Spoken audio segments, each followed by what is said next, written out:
Bonjour tout le monde! Dans cette capsule qui porte sur la multiplication et la division des nombres entiers, je vais utiliser un exemple qui est très concret et qui vous aidera à comprendre comment aller faire la multiplication et la division des nombres positifs avec des nombres négatifs. Donc, si vous regardez l'illustration que j'ai ici, imaginez-vous que ceci est un bol qui contient des paquets de flammes et des paquets de flocons. Vous devez aussi vous imaginer qu'à l'intérieur de un paquet de flammes, j'ai 3 petites flammes individuelles qui valent chacune 1 degré Celsius. Alors que chacun des paquets de flocons contient 3 flocons qui, eux, sont d'une température de moins 1 degré Celsius. Alors, si j'ai un paquet de 3 flocons, je vais avoir moins 3 degrés Celsius. Donc, je suis en train d'effectuer une expérience scientifique et on va voir en quoi cette expérience a un lien avec la multiplication et la division des nombres. Avant de débuter mon expérience scientifique, on remarque qu'à l'intérieur de mon bocal ou de mon bol, la température est présentement de 0 degré parce que j'ai autant de petites flammes que de petits flocons. J'ai 3 paquets de flammes, 3 paquets de flocons. Donc, je commence mon expérience scientifique et la première manipulation que j'aimerais essayer, c'est d'aller rajouter des paquets de flammes. Donc, ici, on va imaginer que je vais rajouter 2 paquets qui contiennent chacune 3 petites flammes. Alors, évidemment, puisque chacune des flammes valent 1 degré Celsius, il est clair qu'en rajoutant 2 paquets de flammes, ma température augmente de 6 degrés. Pour savoir qu'elle a augmenté de 6 degrés, on a soit additionné chacune des flammes, donc 1 plus 1 plus 1, 1 plus 1 plus 1, ou nous avons fait une multiplication dans notre tête. J'ai ajouté 2 paquets qui valent chacune 3 degrés. Ainsi, en ajoutant 2 paquets de 3 flammes, ma température a augmenté de 6 degrés Celsius. Donc ça, c'est le premier scénario. OK, imaginez-vous que je remets mon bocal en équilibre, c'est-à-dire j'efface mes paquets de flammes que je viens de mettre et je décide maintenant que je veux ajouter des flocons à la place. Après avoir ajouté 2 paquets de flocons, mon nouveau bocal ressemblerait à ça. Qu'est-ce qui arrive avec la température de mon bocal au complet? Est-ce que la température a augmenté ou diminué? Eh bien, puisque chaque flocon vaut moins 1 degré Celsius parce qu'ils sont froids, il est clair qu'en ajoutant 2 paquets de 3 flocons, la température a diminué de 6 degrés Celsius. Donc, la température a fait moins 6 degrés Celsius. Quel calcul est-ce qu'on a fait dans notre tête? On a ajouté 2 paquets que nous avons multipliés par chacun moins 3 degrés Celsius. C'est comme ça qu'on a obtenu notre réponse de moins 6 degrés Celsius. Donc, j'ai 2 paquets qui valent chacun moins 3 degrés et donc mon bocal a une température qui a diminué de moins 6 degrés Celsius. D'accord, allons maintenant voir notre troisième scénario. Qu'est-ce qui arriverait si, à la place d'ajouter quelque chose dans mon bocal, j'allais enlever des flammes? Donc, j'ai commencé par remettre mon bocal dans son état initial et maintenant, je veux aller enlever 2 paquets de flammes. Donc, celui-là, il disparaît et celui-là, il disparaît. Qu'est-ce qui arrive maintenant avec la température de ce bocal? Est-ce qu'il fait plus chaud qu'au début ou est-ce qu'il fait moins chaud qu'au début?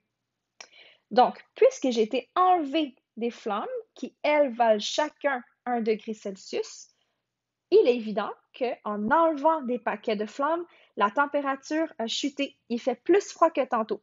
Lorsque j'enlève de la chaleur, il fait plus froid.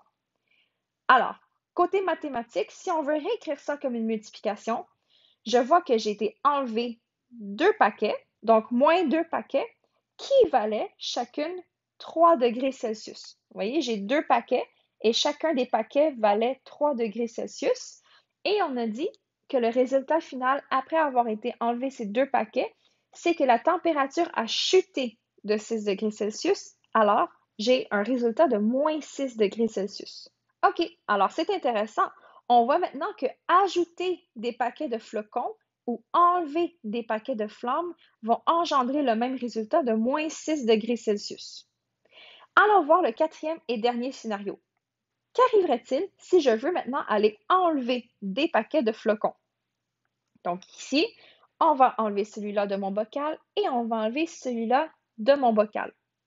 Puisque chacun des flocons valent moins 1 degré Celsius, lorsque j'enlève 2 paquets de moins 3 degrés Celsius, qu'arrive-t-il à mon bocal? Est-ce qu'il fait plus chaud que tantôt ou plus froid que tantôt? Donc, évidemment, si j'enlève du froid dans un environnement, il fait plus chaud. Donc ici, la multiplication serait la suivante. Moins 2, parce que j'ai été enlevé 2 paquets, de moins 3 degrés Celsius. J'ai été enlevé 2 paquets qui valaient chacune moins 3 degrés. Donc ici. Et ceci, on a dit que lorsque j'enlève du froid d'un environnement, il fait plus chaud qu'au début. Alors, lorsque j'enlève 2 paquets de moins 3 degrés Celsius, la température va bel et bien monter de 6 degrés Celsius. OK, qu'est-ce qu'on peut remarquer de spécial ici? Je remarque premièrement que lorsque j'ajoute des flammes ou lorsque j'enlève des flocons, les résultats sont les mêmes. Ils donnent les deux un nombre positif de 6 degrés. La température va monter. Deuxième chose qu'on peut remarquer, c'est que ajouter des flocons et aller enlever des flammes ont aussi le même effet. Chacune de ces deux actions va avoir un résultat que la température baisse. Donc, qu'est-ce que cette petite expérience scientifique veut dire dans les multiplications? On vient de voir que si je multiplie deux nombres qui sont positifs, par exemple le 2 et le 3, notre résultat sera toujours positif. Nous obtenons aussi un résultat positif lorsque nos deux nombres que nous multiplions sont deux nombres négatifs, moins 2 et moins 3. Par contre, afin d'obtenir un nombre négatif, nous devons multiplier un nombre positif avec un nombre négatif ou vice-versa, un nombre négatif avec un nombre positif. Donc, cette règle que nous venons d'utiliser fonctionne pour la multiplication de nombres positifs, de nombres négatifs ou de nombres positifs avec un nombre négatif, mais aussi pour les divisions. Les mêmes règles s'appliquent pour la multiplication et pour la division.